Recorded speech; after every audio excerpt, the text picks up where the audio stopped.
Okay, my friends, here it is. The video that is going to explain to you everything you need to know in order to successfully utilize the art of seed saving to progressively make your garden and your plants better and better year after year. This is an art form, my friends, so I'm going to explain the art as we go along. So here we go. Now, seed saving, in my opinion and experience, can be divided into two distinct categories. One is seed selection, and the other is the seed storage. And so to understand this properly and how to do it properly, we must first understand what is a seed. Now, a seed is essentially information. Here's what I mean. The plant has one purpose in life, and that purpose is to reproduce. And so all of its energy, everything that it does, is focused around producing the seed for the following generation. So we could see the seed basically as a blueprint that tells the organism how to create the factory that is going to then produce another one of itself. It's really mind-blowingly amazing when you view it from this standpoint. So we are going to liken the seed to a blueprint, a set of instructions that tells the organism how to reproduce another one of itself, to set up the factory of production. And so with this in mind, now we will get into the seed selection versus the seed storage. Now, it is very important, guys, when you select the seeds that you are going to save, that you let them go all the way as long as possible. Maybe with a couple exceptions, which I'll show you in a moment. But you want those blueprints to be fully developed. You don't want incomplete blueprints given to the next season, because then it might not work as good as you want it to. Now, also, it is very true when in the world of plants that the parent plant has a direct correlation with the health and vigorous genetics of the child plant, of the subsequent generations. And so for that reason, we always want to pick the seeds from the most vigorous, the most bountiful, the healthiest, the most disease resistant of all of the plants. And so to understand this, you must spend time in the garden. You must see which plant is producing the most, which plant is growing the fastest, which plant is growing the most vigorous. I have 3 squash plants outside, summer squash. All 3 planted the exact same time from the exact same set of seeds. All 3 look to be the exact same size, nice and big and healthy. But the main difference is that the one on the far end is producing boatloads of summer squash, like a half dozen or a dozen a day, as opposed to this one that looks to be just as big and healthy is producing just 1 or 2, if that, per day. So even though all the other factors are the same, there's a difference there. And so you want to save the seeds in the one that is producing the boatload, because that's what we want, is more produce. Now that's what I mean by seed selection. You have to select the healthiest, strongest of all the plants. But you have to let them go until the time is right, because like I said, you don't want an incomplete set of blueprints for the next year. So let us take some examples. We're not going to save the seeds from this flower here, because look at where it's at in its life cycle. We're going to save it from this flower here. It's all shriveled up and dried. It's been pollinated and it is ready for storage. It's a complete set of blueprints.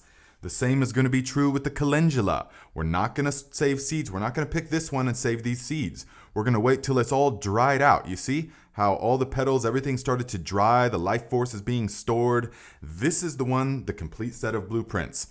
Likewise, with our flowers, we don't want to save this one, although it may work. Oftentimes it will work, yes, but it's not going to be the strongest and best. So keep your eye on the strongest, best plant, flower, whatever it is, and wait until it dies back. Even this one was picked a little bit too early because there's still color. So we're going to let it go all the way till its completed life is over. Likewise, we're not going to pick the green bean when it looks like this for saving seeds. We're not going to pick it even when it looks like this.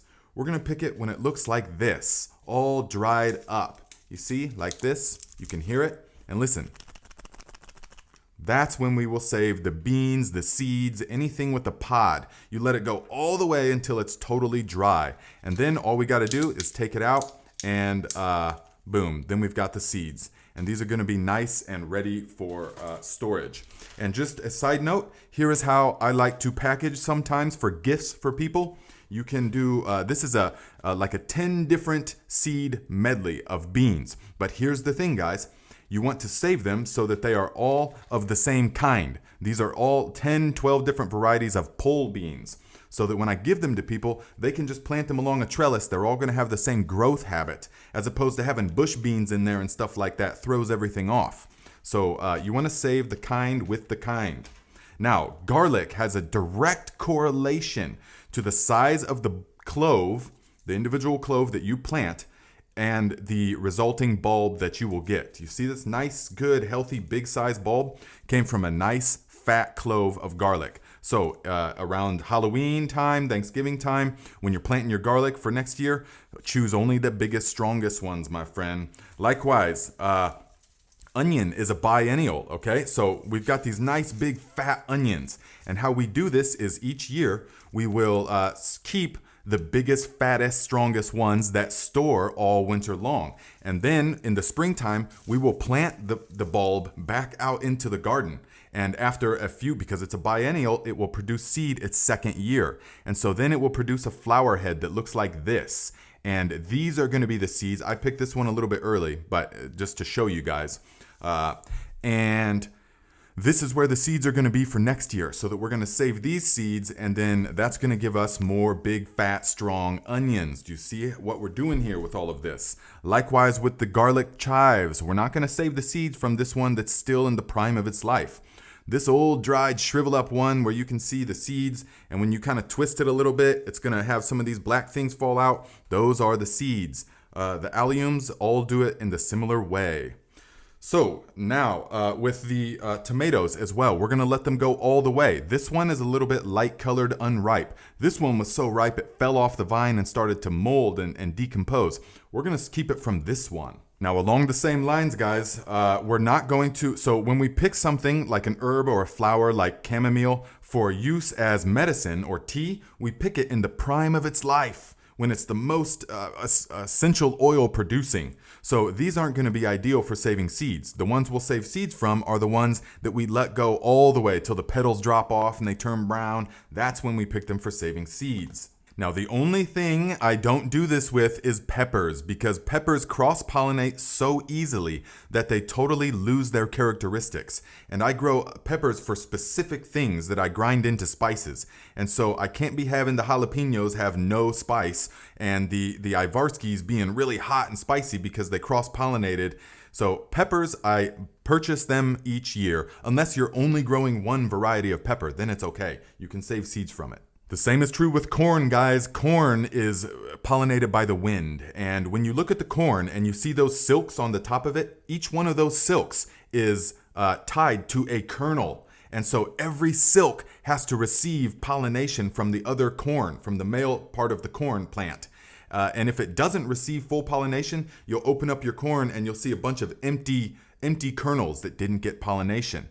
Okay, so it's very important that they are planted correctly. But corn will cross-pollinate in the same season even. If you plant glass gem field corn with Fisher's early sweet corn, then you will get a mutant of the two and it will be unenjoyable. So you have to stick with the sweet corn or the field corn. And to save seeds, it has to be the same kind of corn. At least sweet versus flint or field. Okay, so that is seed selection, guys. Now we will go to seed storage. Now, seed storage has, there are a few enemies of seed storage, and that is light, heat, and oxygen. And so we need to find a place that can keep out the light, keep out the heat, and keep out the oxygen. That will give us the longest term storage. So I'll show you a couple of options, with the last one being super long-term storage. So most of the time I just store it like this, in these nice little bags, and then I store it here in these totes that I put into the basement. The basement stays about 55 degrees, give or take, year round. And I store them not very organized, but just in there like that, because I'm always rushing through, or I'm always rumbling around through them trying to find stuff. And so you see, this is the bag, the group that I seed save, you know, the purple bumblebee tomatoes, all the good stuff. So I save them like this, as opposed to all the ones that I purchased new, I put in their own tote, just because. So here's all the new packages that will be in here. And this has been totally sufficient. For 1, 2, 3, 4 years even, they will store in these totes no problem. Because they have the tight-fitting lid. These are the good ones, I feel like. Rubbermaids, nice and strong, and they stack on each other. So that will work perfectly for 2, 3, 4 years. But anything beyond that, and you're gonna need special equipment, special procedures to combat the enemies of seed storage: light, heat, and oxygen. And so Elizabeth, one of the viewers, sent to my P.O. box these bags, see, seed savers. Thank you very much, my friend. I know exactly what to do with these, and I know exactly what they're for. And you see, they are of the mylar, and you open them and they keep out the heat, the oxygen, and the light. That's what they are for. Now, I think these ones, you can be able to see them, so they have a clear side. But this is good. I'm gonna definitely utilize these. It's more effective than these for sure. But if you want to do it long term, guys, you have to get you proper mylar bags like this. And these are nice and thick. I think the 7 mil. And if you watch the video I made on how to store dried food for 20 plus years, then you will already know this entire system that I have designed. But you essentially get these little bags. You can put these are heavy duty, guys. You put your seeds into there. You will then put in there one of these oxygen absorbers. And these are 500cc oxygen absorbers. And this is a bag of 10 of them. And so once you open them, guys, you got to move fast because it starts to absorb the oxygen. So line up all your bags like this, put all your seeds in there, and then open this and drop one in there, and then close it like this. And here's the key, guys. You got to take the flat iron like this, and then you got to heat it just like that. And that stuff will store for 10, 15, 20 years. It will keep seeds viable that long, or even longer, because we've eliminated the heat. Well, we got to store it cool. We've eliminated the light and the oxygen, okay? So it doesn't oxidize. So check out the tutorial I made last year about how to store seeds or how to store dry food for 20 plus years. So there you go, my friends. I hope you learned something from this. Put your experience or your method in the comments so that other people can read it and benefit from it. Read through the comments. We got a great community here of people with a lot of good experience and a lot of good things to say. So check us out every Saturday at 12 noon. We have a live Q&A right here on this channel. I also just started a new channel called Thrive Like a Viking, in where we do things more with the mind, like meditation-based stuff. So if you're into that, check out that channel. So I would direct you to this video here so you can learn how to store food for 20 plus years.